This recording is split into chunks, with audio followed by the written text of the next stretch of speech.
Bapak Ibu sudah luangkan hari hingga saya bisa laksanakan salah punya program kegiatan, salah satu tagihan di program guru penggerak, yaitu aksi nyata.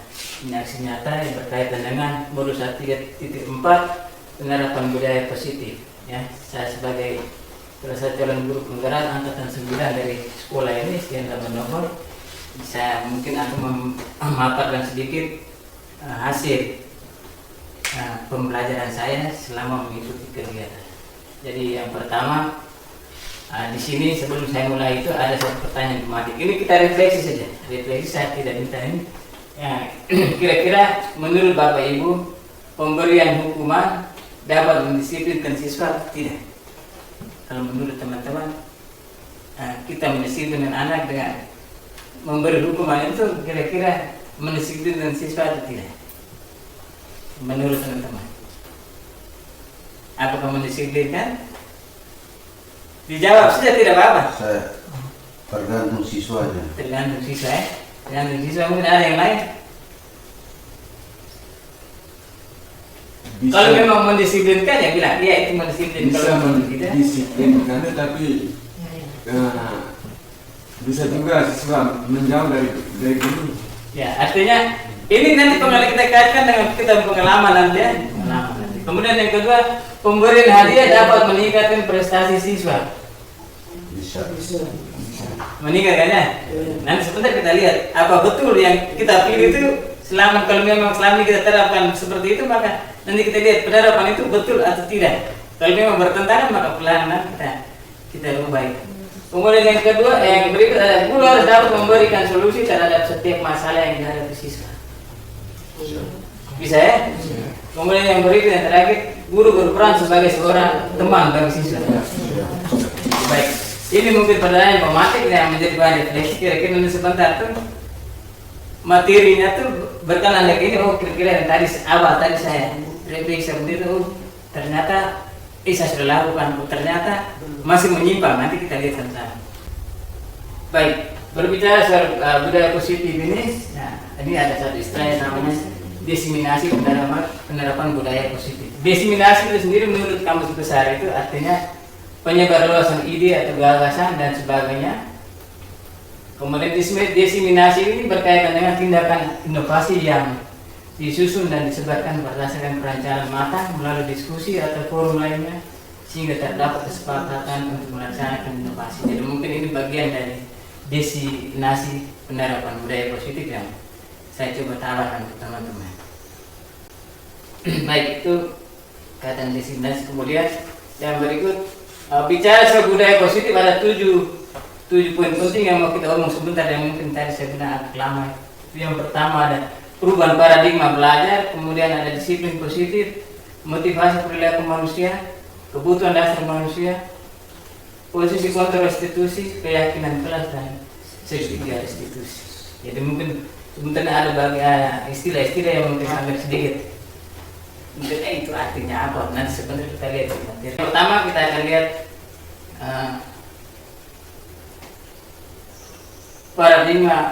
perubahan paradigma belajar.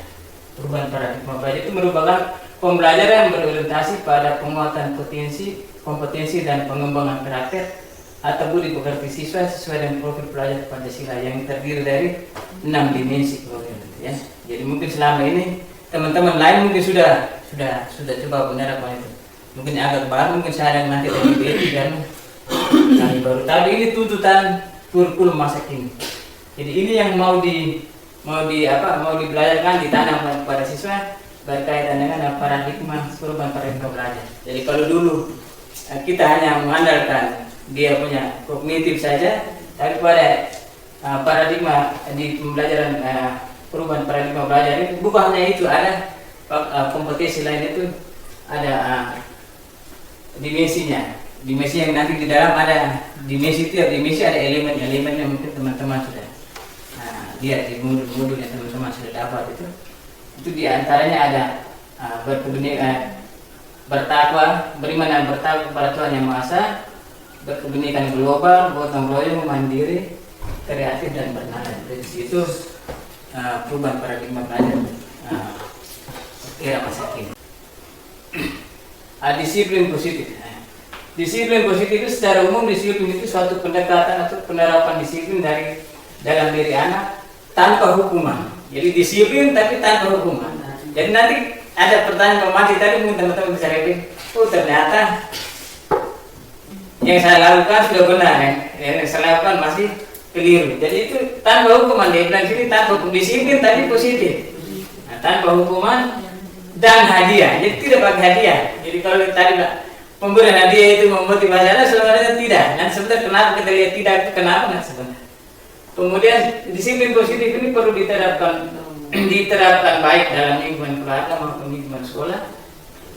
Dengan penerapan disiplin positif diharapkan tindak kekerasan dapat dihindari. Jadi itu berkaitan dengan disiplin positif. Disiplin, tapi yang disiplin yang positif itu mungkin agak sedikit istilahnya sedikit berbeda. Kemudian disiplin itu sendiri sebenarnya berbeda dengan hukuman. Ya, jadi disiplin bukan hukuman.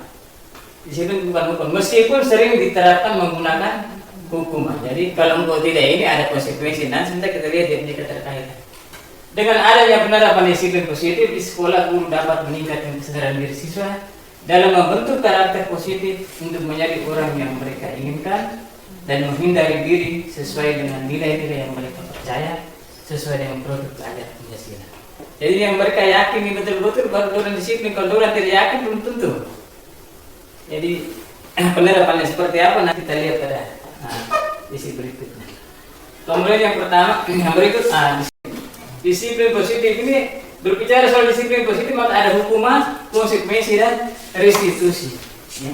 Jadi disiplin tadi itu ada dua. Jadi kalau untuk hukuman sendiri itu lebih banyak pada identitas kegagalan yang kita dapat nanti. Sedangkan pada identitas kesuksesan itu ada dua kemungkinan. Berkaitan disiplin positif itu ada konsekuensi dan restitusi. Konsekuensi itu artinya akibat dari sesuatu yang kita buat. Nah, dari yang pertama kita lihat hukuman. Sistem tidak akan berjalan apabila murid tidak tahu. Jadi sekalipun kita beri hukuman tapi kalau dia anggap biasa, dia tetap buat terus. Apalagi ada faktor kedekatan lain, bila saya punya mama, saya punya apa, dia buat terus saja. Jadi sekalipun hukuman juga ya, kalau dia rasa dia tidak takut, dia buat terus. Kemudian yang berikut konsekuensinya, memerlukan monitoring dan supervisi terus menerus dari guru. Akhirnya kita guru harus awasi dia terus. Kalau kau buat ini maka konsekuensinya. Jadi kita harus beri perhatian, awasi terus. Kita tidak bisa biarkan. Sementara untuk restitusi sendiri itu murid mulai belajar tanggung jawab untuk perilakunya. Jadi dia mau buat ini, dia sendiri belajar tanggung jawab. Kalau saya buat ini, apa yang saya dapat? Jadi itu pada restitusi. Nah sebenarnya kita lihat restitusi itu apa, mungkin istilah ini awal ini agak sedikit bingung, nanti restitusi itu apa? Nanti sebenarnya kita lihat. Kemudian yang kedua, murid atau anak akan tersakiti. Yang namanya hukuman itu lebih banyak berkaitan dengan fisik, otomatis pasti anak tersakiti. Sementara untuk konsekuensi sendiri, murid atau anak itu dibuat tidak nyaman. Karena ada konsekuensi. Kalau berani buat ini, maka dia punya sanksinya ini. Jadi dia merasa tidak nyaman. Kalau saya buat ini sebentar dapat sanksinya ini. Jadi sudah ada rasa tidak nyaman dalam diri sendiri. Jadi itu sebenarnya sedang memacu dia untuk dia mau mengikuti aturan, tapi bukan atas dasar dia punya keinginan. Motivasi dasar untuk dia itu dari dalam diri tidak ada. Jadi dia hanya mau buat supaya jangan kena sanksi. Kalau kamu tidak awasi maka saya buat lagi. Jadi tidak ada kesadaran. Sementara untuk restitusi sendiri itu murid atau anak mendapatkan penguatan. Jadi dari restitusi ini biasanya penerapannya kita panggil, kita beri penguatan. Jadi kita sebenarnya tidak marah-marah di situ. Nah sebentar kita lihat di posisi kontrol yang berikut. Kemudian yang berikut, hukuman ini biasanya dibuat oleh guru. Karena hukuman itu kita buat sendiri. Jadi tidak ada aturan tertulis dari sekolah kalau buat ini aturannya yang pada sanksinya. Jadi suka-suka saya sebenarnya. Jadi guru sendiri buat. Sementara untuk konsekuensi dibuat oleh guru dan murid atau adanya orang bilang kesepakatan. Jadi kita buat dulu. Jadi kita sudah buat ini. Konsekuensinya kalau besok tidak bawa air maka gugur tugas apa, atau besok tidak membersihkan ruang ini maka gugur tugas apa. datang terlambat tugas mungkin bisa air di WC ke apa kan. Jadi itu apa sudah disepakati dulu. Jadi kalau anak buat kesalahan itu dia punya sanksinya sudah tahu konsekuensi dia sudah tahu. Sementara untuk restitusi itu dibuat oleh murid sendiri, itu bedanya konsekuensi dari restitusi. Kalau restitusi murid yang buat, jadi dia buat berdasarkan dia keyakinan. Jadi bukan kita buat karena kita punya guru punya mau, tapi dibuat karena memang dia sadar betul bahwa saya tidak boleh lakukan ini. Kalau saya lakukan ini maka saya akan mendapat sanksinya seperti ini. Jadi itu dia buat sendiri. Kemudian yang berikut, murid atau anak membenci peraturan. Jadi biasanya kalau namanya hukuman itu dia sudah emosi itu. Aturan satu ini mengikat saya sekali deh. Saya bosan dengan ini.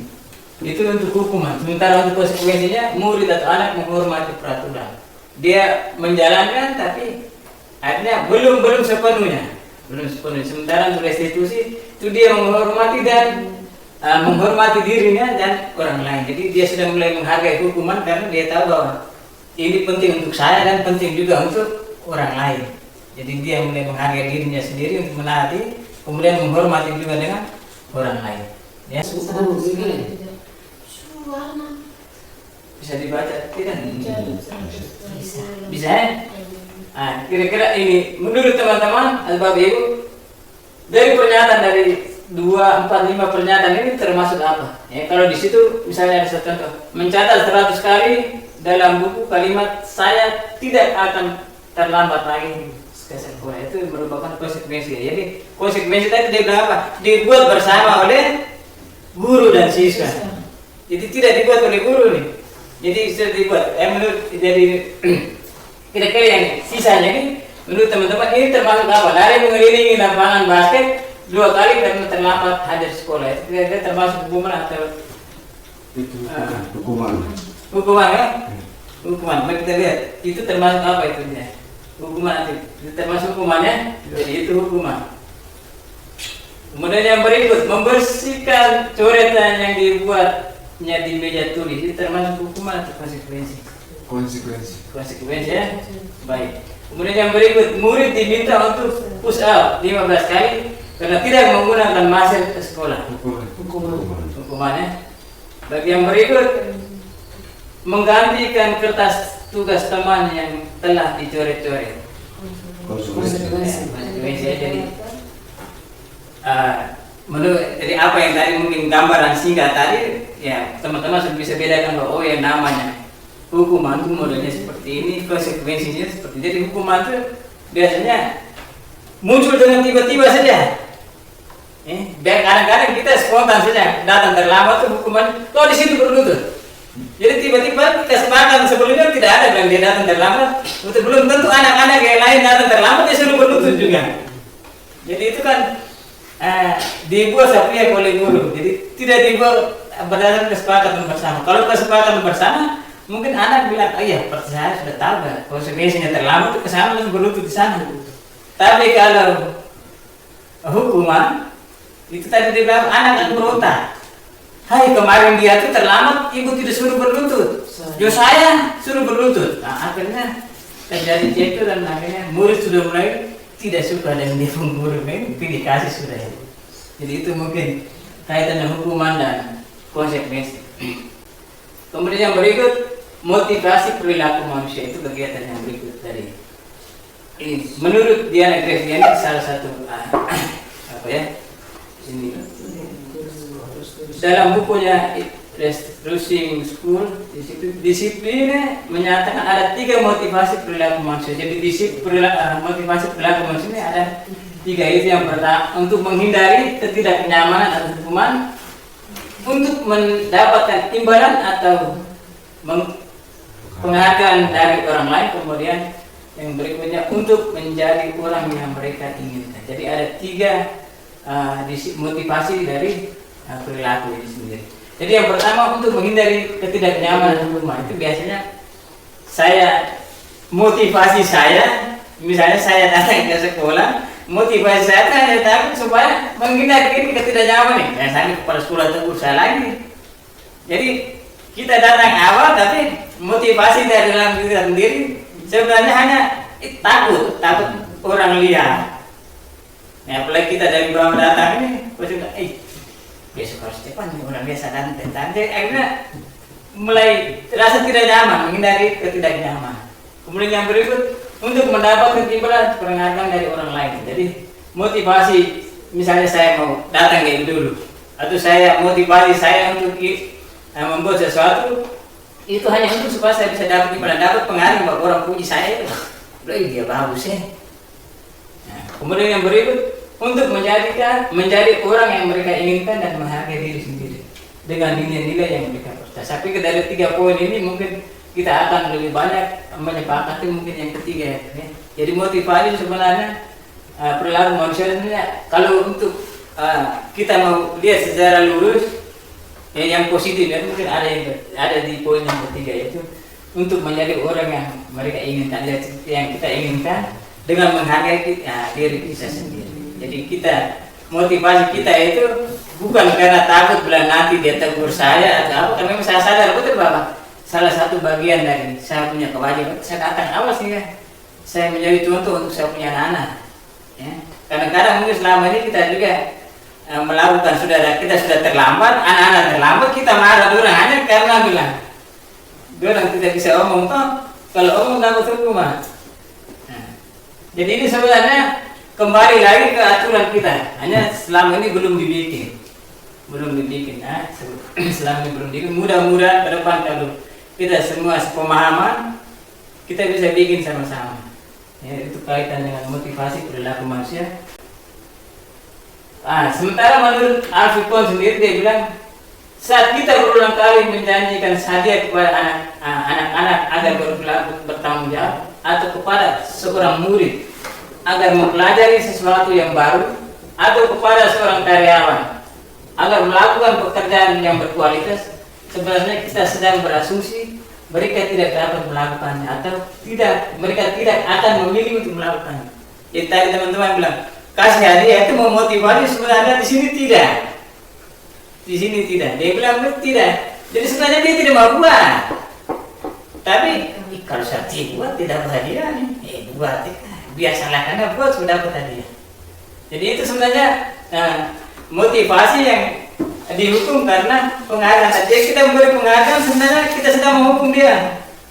Sebenarnya dia tidak mau buat, hanya karena besok bukan engkau tidak buat, engkau kena. Jadi sebenarnya perilaku tindakan yang ditunjukkan itu semuanya itu dia punya dasar, punya alasan tertentu.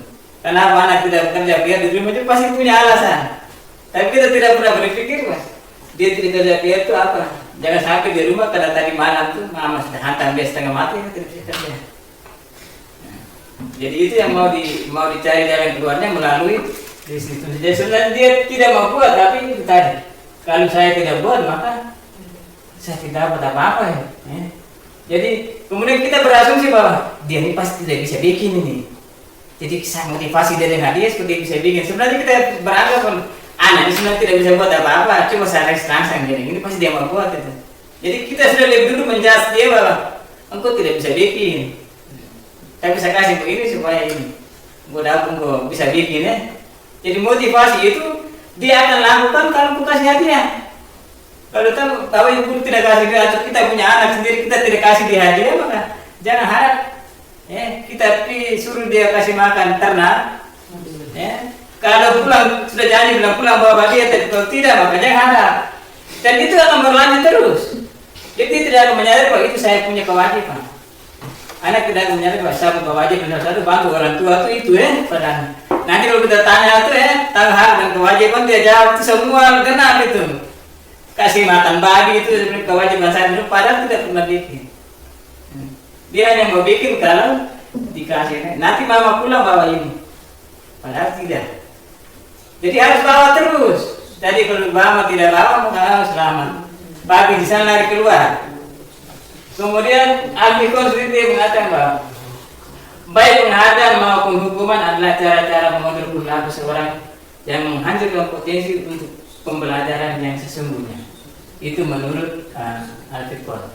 Secara ideal tindakan belajar itu sendiri adalah penghargaan sesungguhnya. Jadi tidak perlu beri hadiah, ya. Mengapresiasi itu sendiri sudah bentuk dari hadiah. Jadi menghargai pelajar itu sendiri itu bagian dari penghargaan. Jadi mungkin selama ini teman-teman sudah buat itu.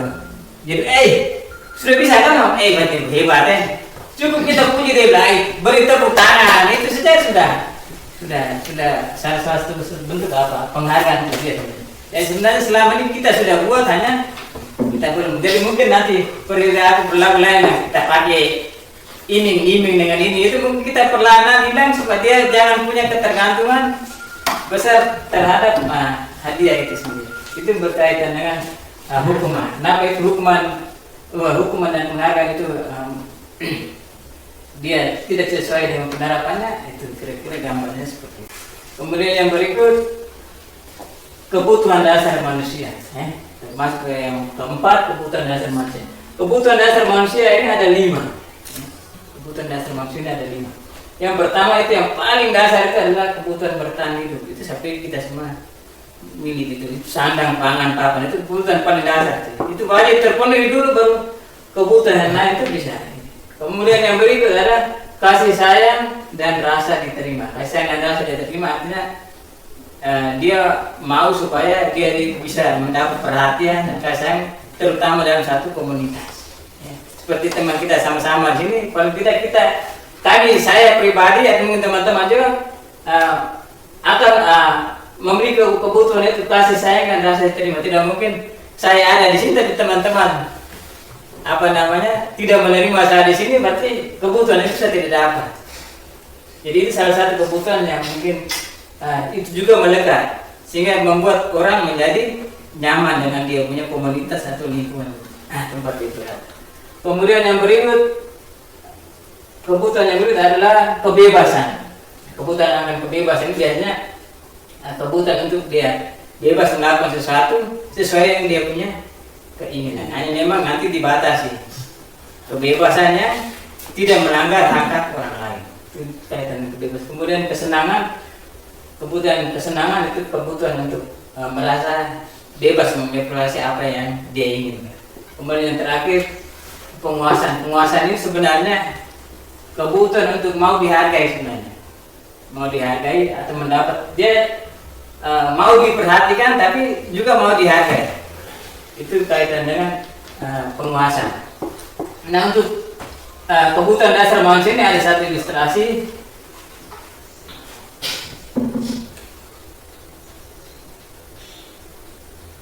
Berikut. Ini salah satu contoh kasus berdasarkan kebutuhan dasar manusia. Ya. Ini kebutuhan dasar yang pertama. Ibu guru bilang, aku tidak boleh bersenandung sewaktu mengerjakan tugas. Katanya di kelas harus tenang, tidak ada suara. Terus dia bilang kan nggak seru. Jadi seolah-olah bahwa saya itu saya harus suka-suka saya sambil menyanyi, saya nggak biar seru. Tapi ibu guru larang ini. Kira-kira perilaku seperti ini, ya ini jawaban, misalnya jawaban seorang anak ya. Ayah saya ini sementara les tadi guru bibi tadi guru bilang tidak boleh nyanyi dalam ruangan, kamu tadi tidak enak tuh mesti pakai nyanyi. Kira-kira kebutuhan yang dia membutuhkan di sini apa?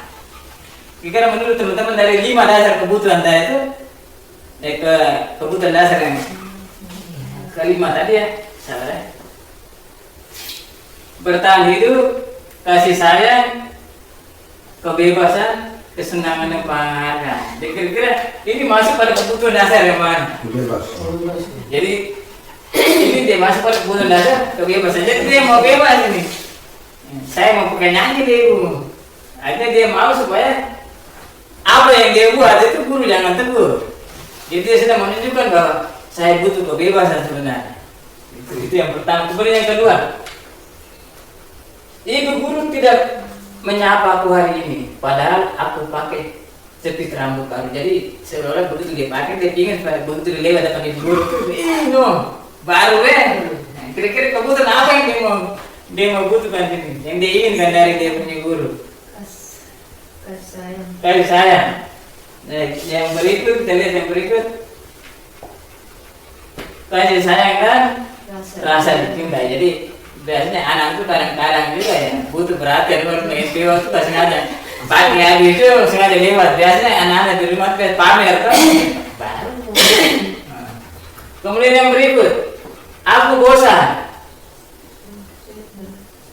Masa belajarnya cuma itu saja.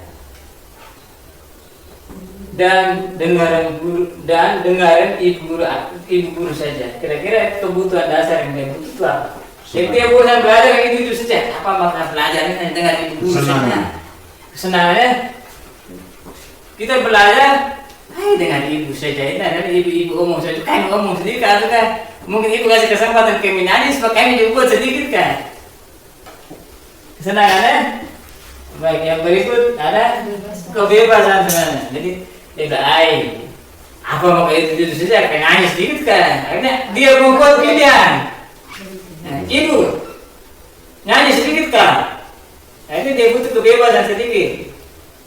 Kemudian yang berikut, aku sebar gambarku tidak rapi. Malah ibu guru menunjukkannya ke teman-teman depan kelas. Jadi sebenarnya dia gambar. Mungkin saja gambar itu dari bagus dari teman-temannya terjadi. Ibu ini apa sih kayak pamer saatnya. Sebenarnya dia sedang buat apa itu? Kebutuhan dasar.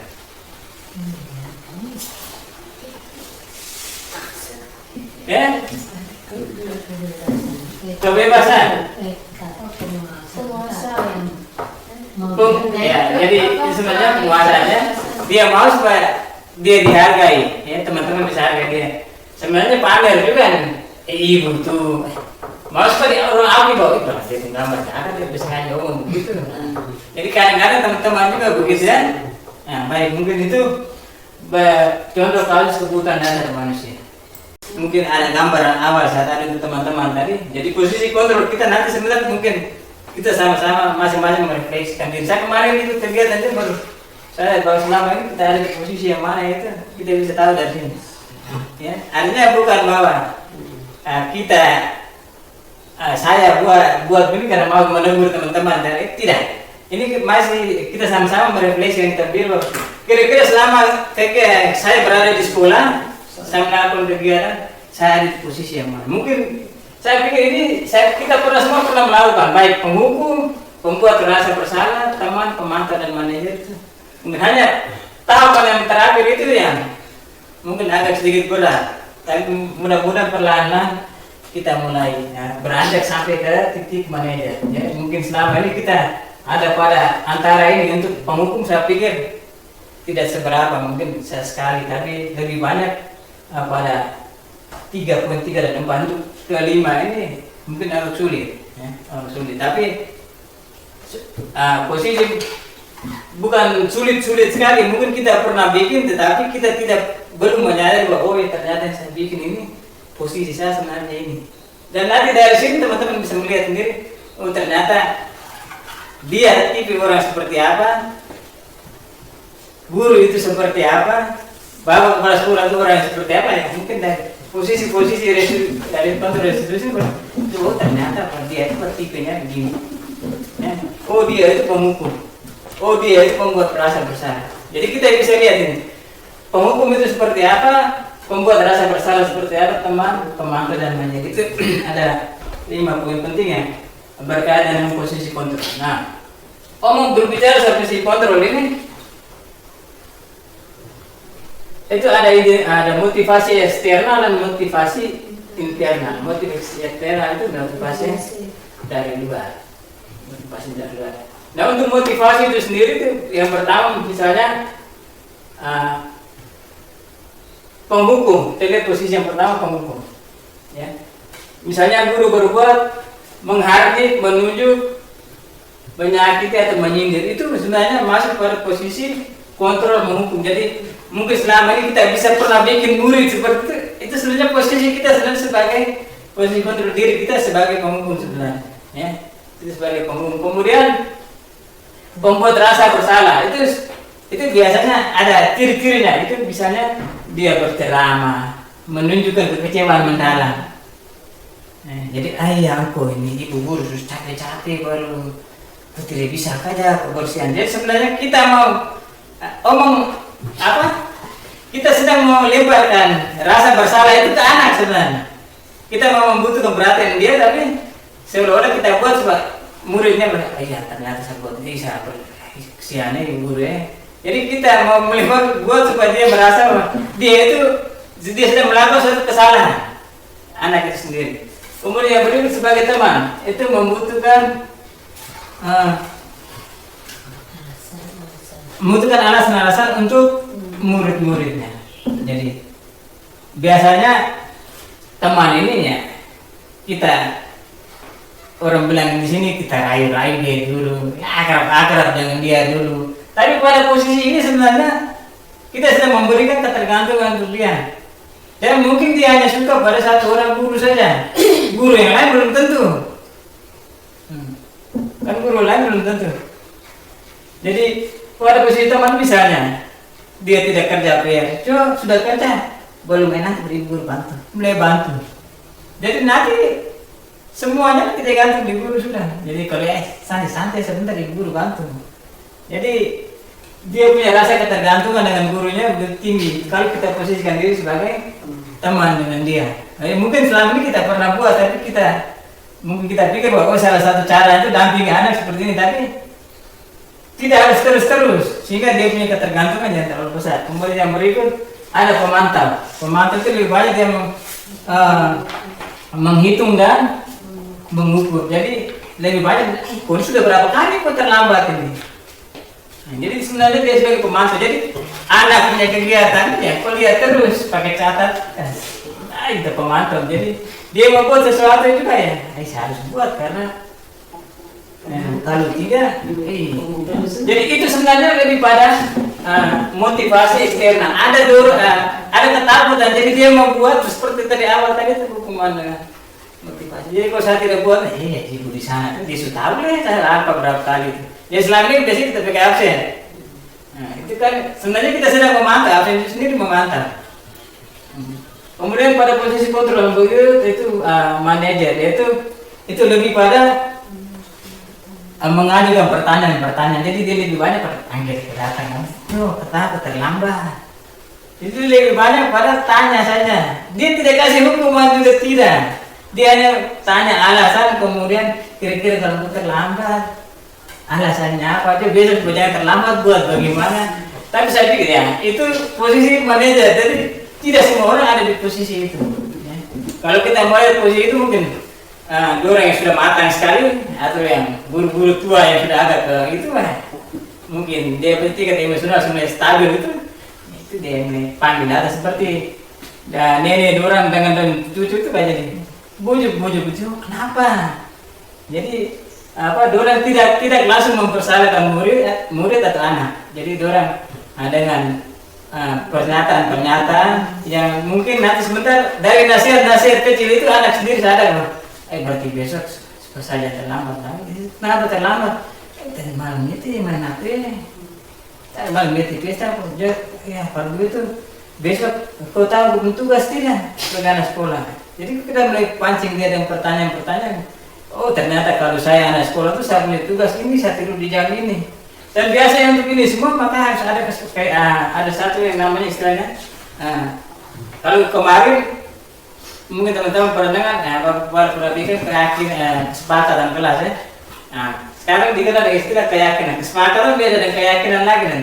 Ada kesepakatan kelas, kesepakatan sekolah. Nah, ada keyakinan kelas dan sekolah. Jadi beda lagi. Jadi nanti bedanya di mana sebenarnya kita lihat yang terakhir. Kemudian yang berikut untuk motivasi misalnya ini guru berkata, kalau kamu tidak melakukannya, saya akan. Jadi dia sementara mau berani untuk tidak sapu itu apa saya? Jadi dia sedang menghukum, itu posisi diri kita sedang menghukum. Kalau engkau tidak buat, maka kena pukul itu otomatis. Itu biasanya kata-kata yang sering kita gunakan itu seperti ini. Ini hanya menggambarkan ilustrasi kata-kata yang sering kita gunakan. Kalau saya gunakan kata ini, saya berada di posisi yang mana. Kemudian yang berikut, pembuat merasa bersalah. Dia begini, kamu sudah mengecewakan ibu atau bapak. Jadi, aku sudah mengecewakan ibu bapak nih. Saya sudah bangga berusaha membuat anak rajin baru. Dia datang sini ini di rumah untuk tidak kerja atau untuk tidak kerja. Jadi sebenarnya dia sedang merendahkan dirinya dengan menyindir anak. Nah, itu dia membuat anak merasa diri bersalah di situ. Kemudian sebagai teman biasanya dia bilang lakukan demi bapak ibu guru ya. Sudah nanti bapak ibu guru yang beresnya. Jadi tolong lakukan ini untuk bapak. Jadi kalau memang tidak beres nanti bapak ibu guru bapak beres. Jadi seperti yang tadi itu yang dimotivasi awal. Kemudian yang berikut pada pemantau itu biasanya dia akan mengatakan apa peraturannya. Jadi dia langsung tanya, kau terlambat? Iya Pak. Kau tahu aturannya apa? Kalau terlambat. Jadi dia sudah mulai dengan memantau anak gitu. Jadi semua aturan itu tentang habis. Peraturannya apa? Konsekuensinya apa? Jadi dia langsung tanya kalau kau ini konsekuensinya apa? Jadi sudah memantau. Kalau kau buat salah maka kesepakatan kita apa? Konsekuensinya apa? Itu dia pada posisi pemantau. Sedangkan untuk manajer sendiri itu dia lebih pada apa yang kita yakini atau apa yang kamu yakini, apa yang kamu meyakini itu tersebut. Kalau kamu meyakininya, sudahkah kamu lakukan dan sebagainya. Jadi dia lebih banyak pada memberikan pertanyaan-pertanyaan, kenapa kau buat ini, alasannya apa. Kalau kau buat ini, kau tahu tidak kita kesepakatan. Jadi sebenarnya pada posisi ini, posisi kontrol ini sebenarnya kita harus bikin dulu satu keyakinan sehingga menjadi kesepakatan kita yang harus kita jalan sehingga posisi ini bisa jalan. Nah, selama ini kan kita tidak pernah bikin, kita belum bikin sehingga kita belum tahu sebenarnya saya pada posisi kontrol yang mana. Jadi mungkin ini sekedar gambaran 5 posisi kontrol yang mungkin selama ini kita pernah lakukan dalam kegiatan-kegiatan kita di sekolah atau dalam kegiatan belajar. Itu berkaitan dengan 5 posisi kontrol. Kemudian yang berikut di sini ada ini ya pertanyaan kalimat ya dari sini. Pernyataan kalimat saya kecewa sekali dengan kamu itu sebenarnya yang mengatakan itu membuat orang merasa bersalah. Jadi dia bilang saya kecewa, ada rasa kecewa dan sebagainya itu. Jadi ungkapan-ungkapan hati dari guru yang seolah-olah memelas begitu, itu sudah mulai yang merujuk pada pembuat orang merasa bersalah. Biasanya kalau orang omong kita sampai hati sekali ya. Orang yang kita omong itu kan dia berani. Itu saya buat. Kemudian kamu tidak pernah benar melakukannya, itu sebenarnya sudah masuk pada penghukum. Kemudian ayo lakukan demi saya ya, itu sudah mulai pada teman yang tadi. Kemudian yang berikut, kamu selalu yang paling terakhir.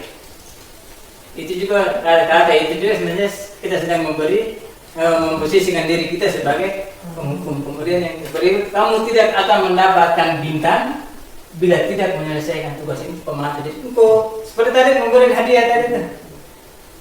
Jadi siapa yang beri ini mendapat bintang, kalau tidak maka tidak. Berapa kali saya sudah mengatakan kepada kamu itu sebenarnya pada posisi penghukum itu ilustrasi berdasarkan posisi 5 posisi kontrol, kata-kata yang sering kita gunakan yang menunjukkan bahwa posisi kontrol kita berada di posisi yang mana. Kemudian yang berikut keyakinan kelas. Keyakinan kelas itu sebenarnya sama seperti yang tadi saya singgung awal tadi. Supaya bisa memposisikan diri kita ya, sebelumnya itu kita buat dulu. Kita buat. Dan untuk keyakinan kelas ini, membuat keyakinan kelas langkah-langkah yang atau pembentukannya keyakinan kelas ini dapat dilakukan melalui beberapa tahapan.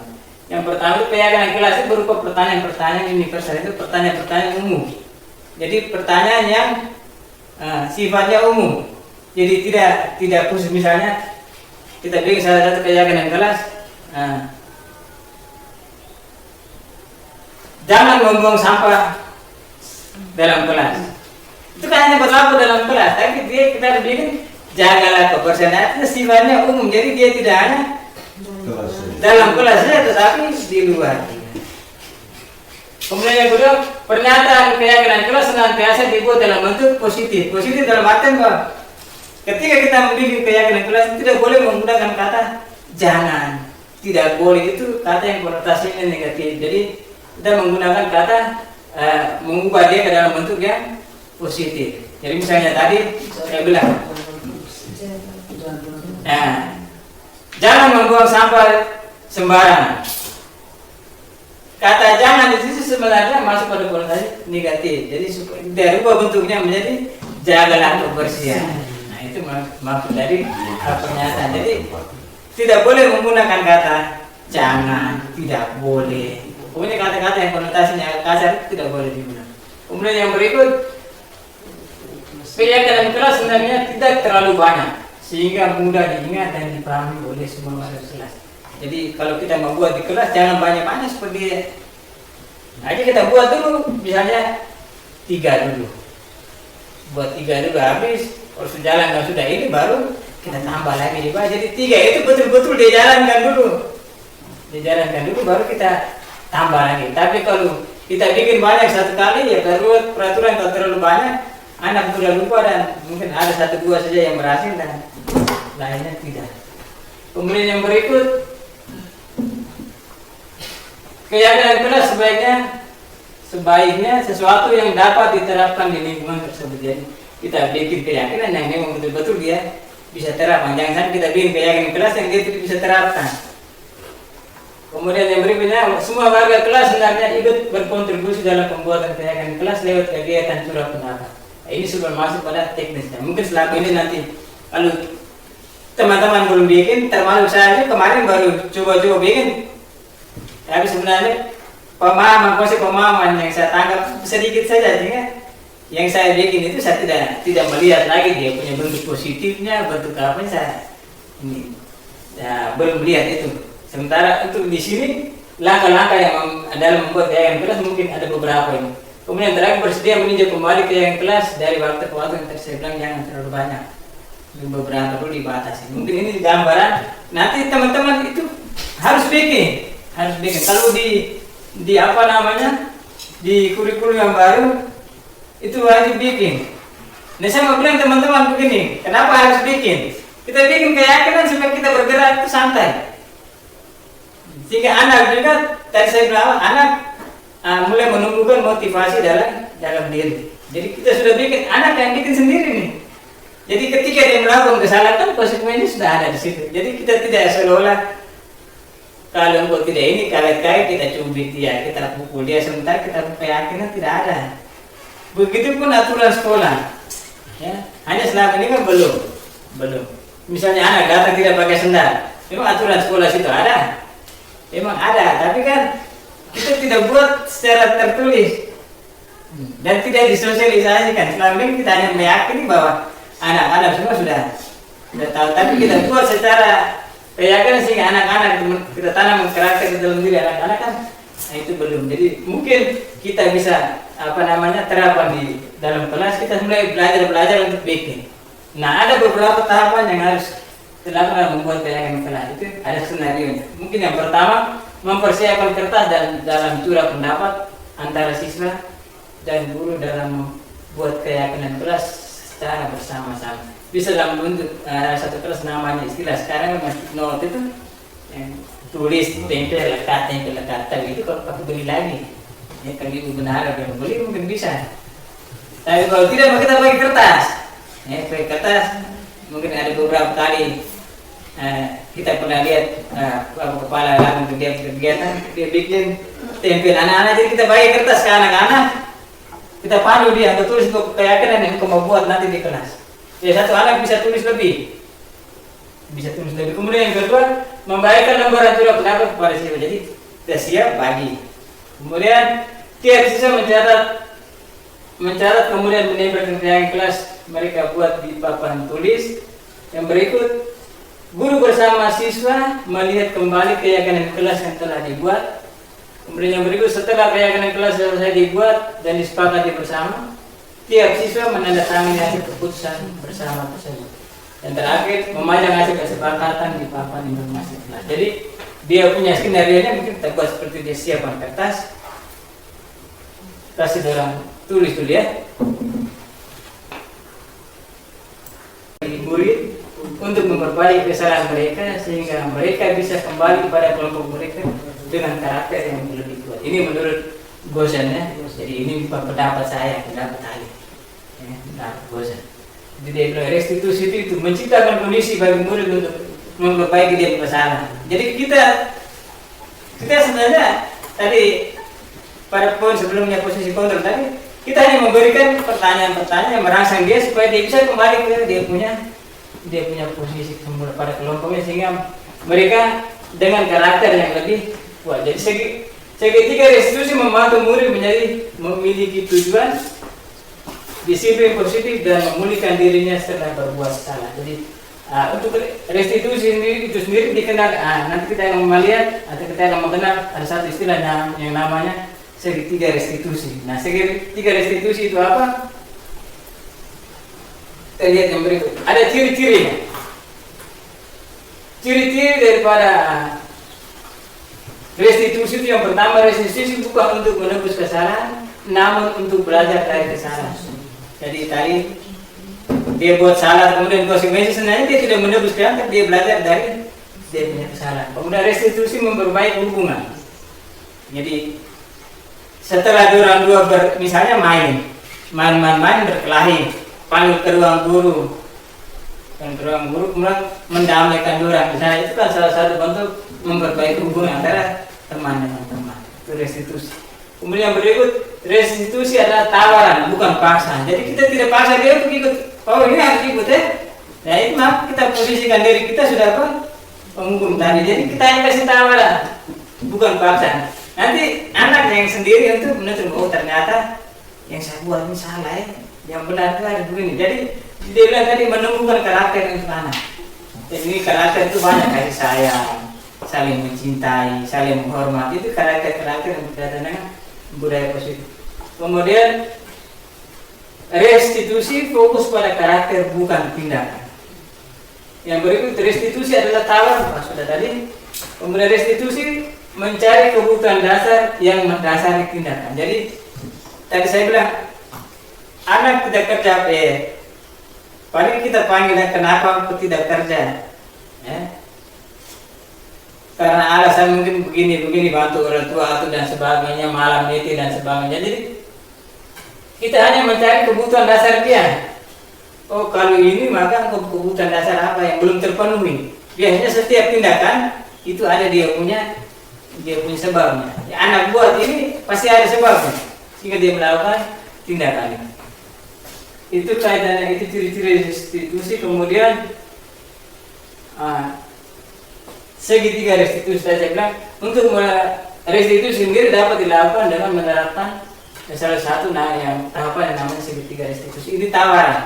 Jadi segitiga restitusi itu yang pertama ada yang paling dasar itu menstabilkan identitas, kemudian ada validasi tindakan yang salah, kemudian yang berikut menyampaikan keyakinan.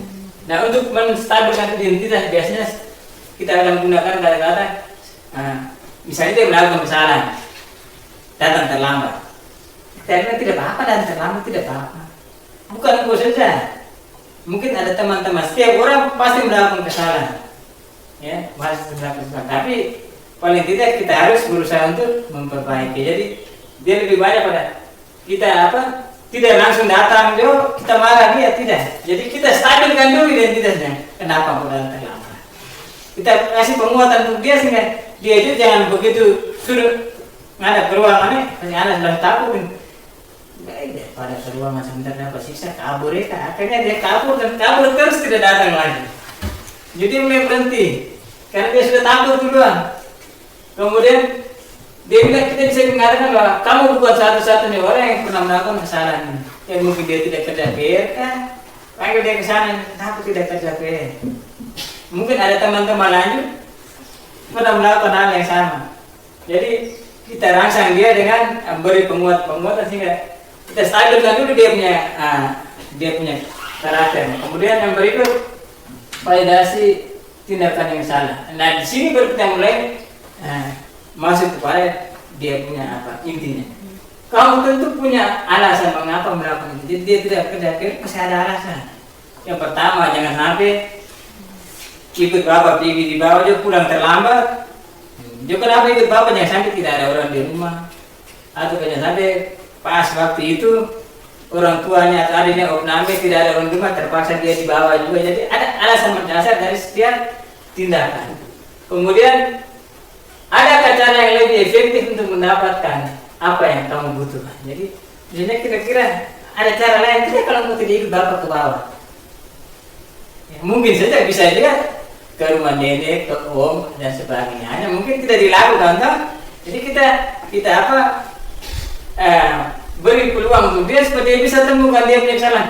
Oh ternyata kalau kemarin saya ke nenek itu kok bisa kerja beres.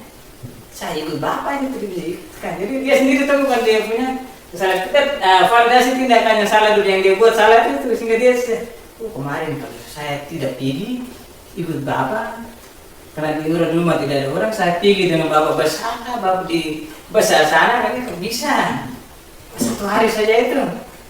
Jadi dia sendiri, oh iya, akhirnya dia bisa menemukan dia punya kesalahan sendiri. Kemudian yang berikut menanyakan keyakinan. Di situ ada 2 contoh pertanyaan yang bisa diajukan Habib. Yang pertama, keyakinan kelas apa? Jadi maka menjadi penting tadi keyakinan kelas, bikin dulu keyakinan kelas. Keyakinan kelas apa yang telah kita sepakati? Misalnya kalau tidak mengerjakan PR, maka salah satu keyakinan bertanggung jawab. Tidak bertanggung jawab terhadap tugas yang diberikan. Nah, itu dia punya contoh pertanyaan. Kemudian kamu ingin menjadi orang seperti apa? Jadi setelah dia menemukan itu bertanya, kira-kira kalau sudah tahu keyakinan kelas untuk melanggar aturan dan tidak bertanggung jawab, kira-kira kamu menjadi orang seperti apa? Pasti dia akan bilang, saya akan menjadi orang lebih bertanggung jawab lagi Pak. Nanti kalau PR, saya janji saya akan kerja. Saya minta maaf Jadi mungkin Anda mulai berani ngomong. Memang kalau kita mau lihat ini, awal saya bilang dia restitusi itu memang. Kalau kita di SD memang orangnya gampang sulit. Tapi kalau tergantung pola pendekatan dan bagaimana kita dekat dengan anak. Kalau anak sudah takut duluan memang sebentar juga kita tanya juga, akhirnya dia menjelek kita. Nah, dia duduk ini nada kita, akhirnya kita juga bosan akhirnya. Kalau gitu pulang nanti kalau bapak pergi di untuk mama saja. Jadi biasanya itu. Jadi itu tahapan dari segitiga restitusi yang mungkin kalau memang bisa diterapkan. Kemarin saya sudah coba, tapi itu hanya skenario saja. Jadi penerapan seperti apa nanti ini merupakan panduan untuk mungkin kita bisa gunakan pertanyaan-pertanyaan pada 3 tahapan. Yang pertama itu stabil identitas, bisa menggunakan ini. Kemudian validasi tindakan salah, itu kita sendiri rasakan dia temukan dia kesalahan di mana. Dengan pertanyaan-pertanyaan ini kemudian menanyakan keyakinan, itu sudah masuk pada keyakinan keras yang dibuat sebelum. Selamat pagi Putri. Selamat pagi Pak. Apa yang sedang kau kerjakan sayang? Lagi mengerjakan PR matematika Pak. Oh, lagi mengerjakan PR matematika ya? Ya Pak. Oke, baiklah. Kalau begitu, jika kamu belum mengerjakan PR, tidak apa-apa. Bukan kamu satu-satunya anak yang sering terlambat dalam mengerjakan pekerjaan rumah. Yang ada beberapa temanmu juga pernah melakukan hal serupa. Kamu pasti punya alasan tersendiri karena tidak mengerjakan PR. Yang Pak Guru berikan. Kira-kira mengapa kamu tidak mengerjakan PR? Kemarin setelah saya pulang sekolah, saya pergi ke kebun mengikuti bapak dan mama saya. Saya pulang sudah sore, setelah mandi, saya kecapean dan langsung tidur Pak. Oh, jadi kemarin kamu kelelahan dan langsung tidur ya? Ya. Tetapi tidak terlambat datang ke sekolah kan tadi pagi? Ya Pak Guru. Baiklah, kamu sudah melakukan salah satu hal baik hari ini ya, dengan tidak terlambat datang ke sekolah. Namun dengan tidak mengerjakan PR, berarti kamu telah melanggar keyakinan kelas yang telah kita buat bersama.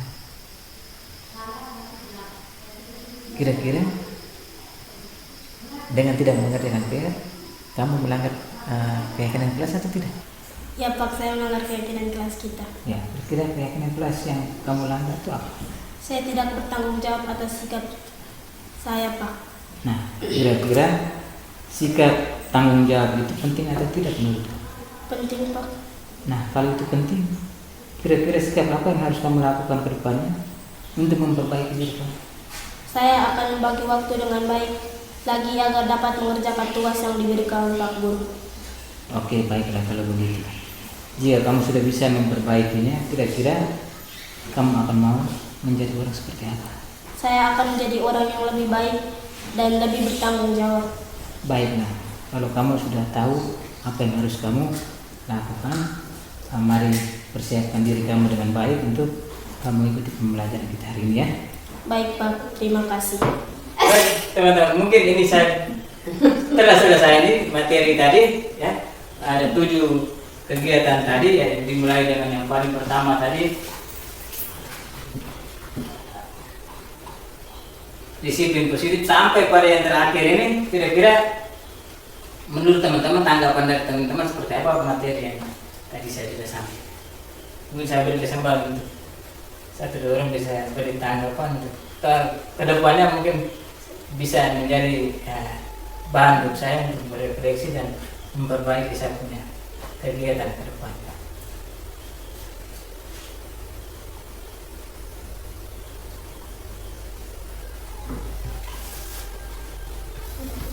Bisa ada tanggapan dari materi tadi? Pak bisa? Beri kesempatan. Saya sedikit baik. Di sini saya mau kembali ke kebutuhan dasar manusia. Ada berapa tadi? 2, 4, 6. Ada 5 kebutuhan dasar. 5. Ya. Ya. Di sini mungkin saya masih agak-agak bingung terkait dengan apa yang dilakukan siswa dan dimasukkan ke dalam kebutuhan dasar manusia itu. Jadi mungkin hal-hal yang dilakukan siswa yang kita pilihkan untuk masuk ke dalam bentuk kebutuhan dasar itu. Itu ya. Jadi baik. Kalau umum berbicara soal kebutuhan dasarnya, sebenarnya kebutuhan dasarnya sifatnya umum, bukan hanya anak sekolah ya. Kebutuhan dasar yang sifatnya umum, yang sebenarnya kalau kita mau kaitkan anak sekolah kebutuhan dasar, kebutuhan dasarnya berkaitan sana pangan papan dulu itu yang pertama. Ya, jadi bukan hanya siswa, tapi kita orang dewasa juga ya kebutuhan dasar yang namanya bertani itu semua orang wajib penuh itu dulu. Sana pangan papan, dia harus ini dulu baru bisa. Kemudian ini sifatnya umumnya, bukan hanya kepada ini saja.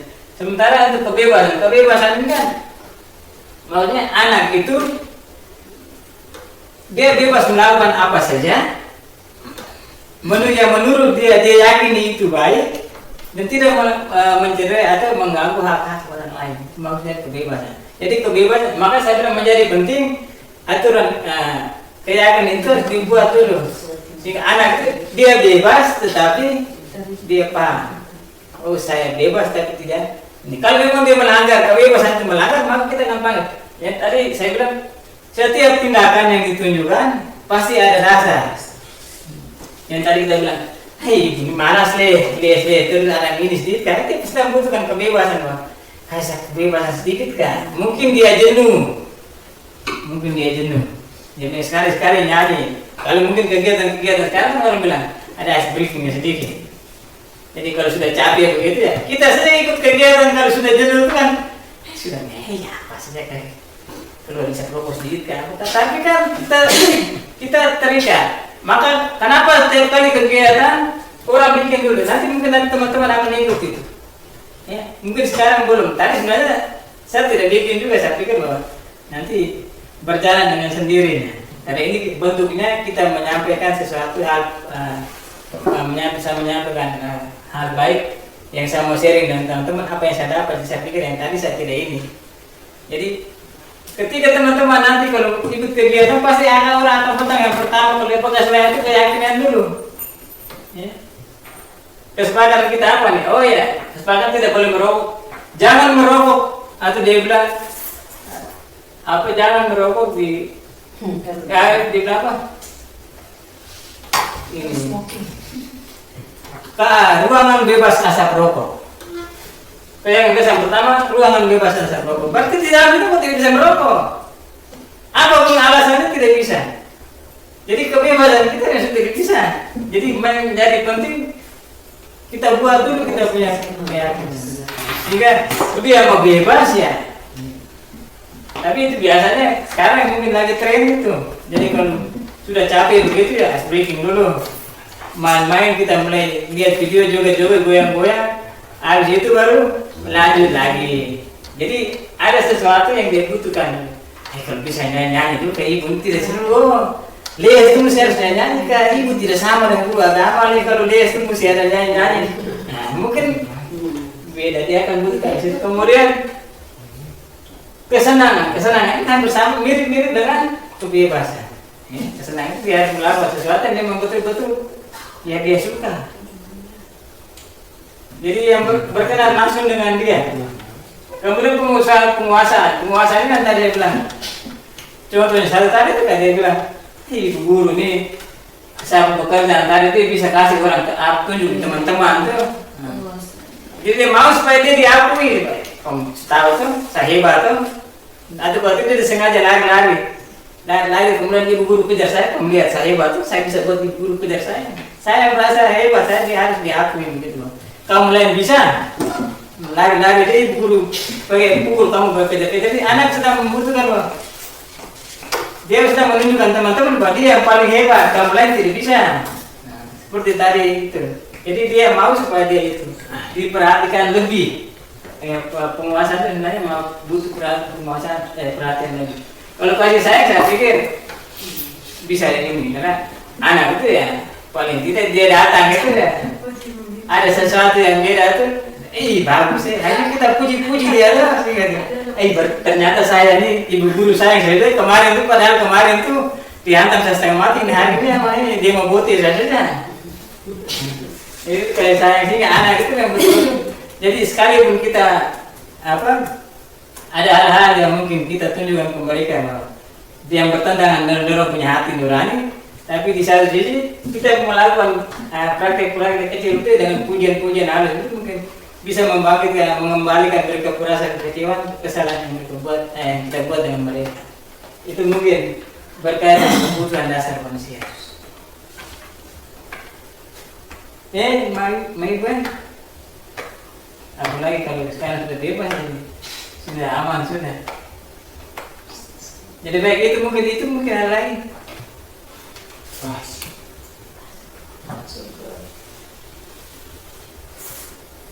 Sampai pada itu ya, jadi baik teman-teman.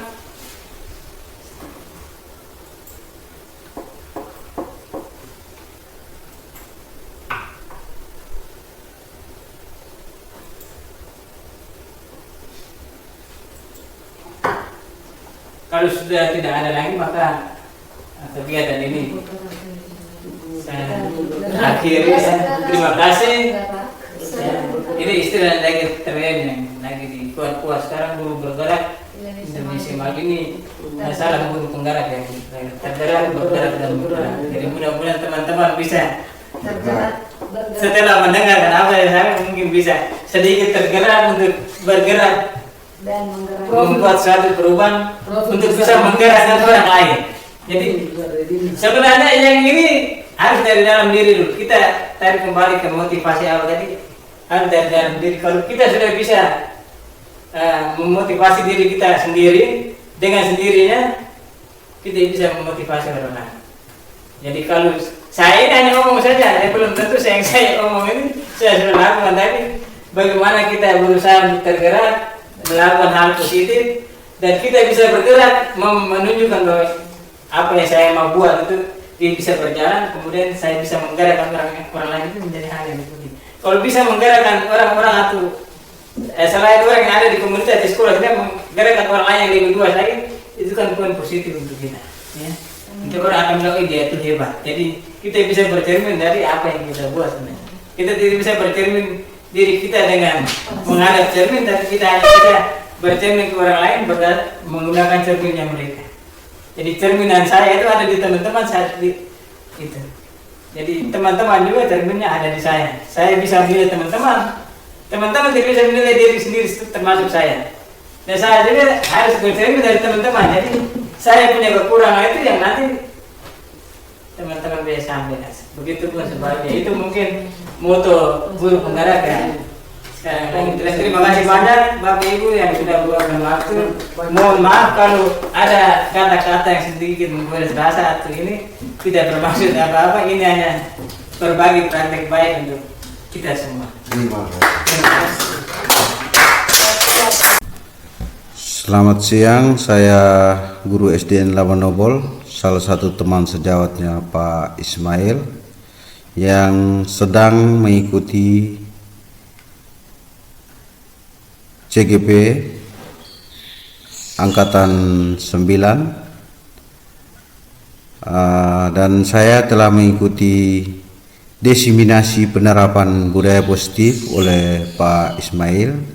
Saya merasa senang dan bangga karena mendapat ilmu dan wawasan dari Pak Is yang mana kita bisa mengontrol diri kita sendiri dan menerapkan budaya positif di sekolah. Sekian dari saya, semangat terus Pak Is, sukses selalu.